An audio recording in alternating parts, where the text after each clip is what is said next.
Elle chantait l'amour, mais son cœur n'a jamais connu la paix. Quand Whitney Houston ouvrait la bouche, le monde se taisait. Sa voix ne chantait pas seulement des notes. Elle racontait des blessures, des espoirs et une douleur que personne ne voyait. Icône planétaire, voix d'or, légende éternelle.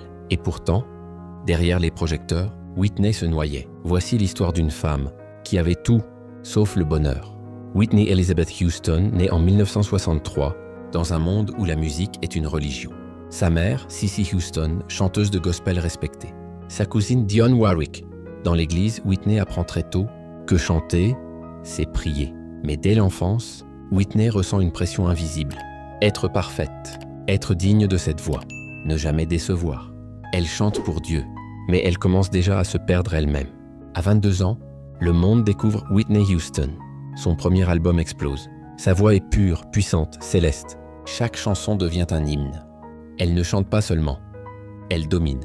Les récompenses pleuvent, les foules l'adorent, l'industrie la couronne. Whitney devient un symbole de perfection. Mais la perfection est une cage dorée. Puis vient Bobby Brown. Un amour intense, chaotique, des cris, des silences, des blessures invisibles. Whitney aime profondément, mais elle aime mal. L'amour devient dépendance. La dépendance devient destruction. Drugs, violence émotionnelle, perte de contrôle. Et pendant que le monde applaudit, Whitney s'effondre à huis clos. Les concerts deviennent imprévisibles. La voix tremble, le regard se vide, les médias attaquent, le public juge. La légende devient une caricature. Mais personne ne demande.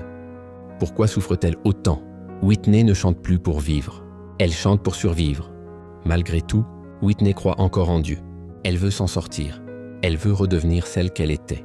Mais certaines cicatrices ne guérissent jamais vraiment. La solitude est plus bruyante que les stades pleins. 11 février 2012. Whitney Houston est retrouvée sans vie, dans une baignoire d'hôtel. Ironie cruelle.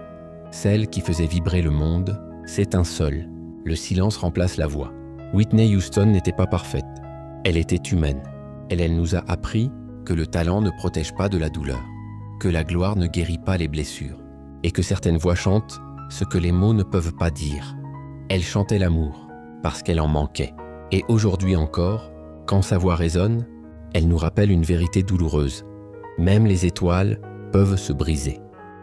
Si tu as aimé cette histoire, abonne-toi pour ne pas rater aucune cicatrice du temps. Bonne année à tous et plein de bonheur pour 2026.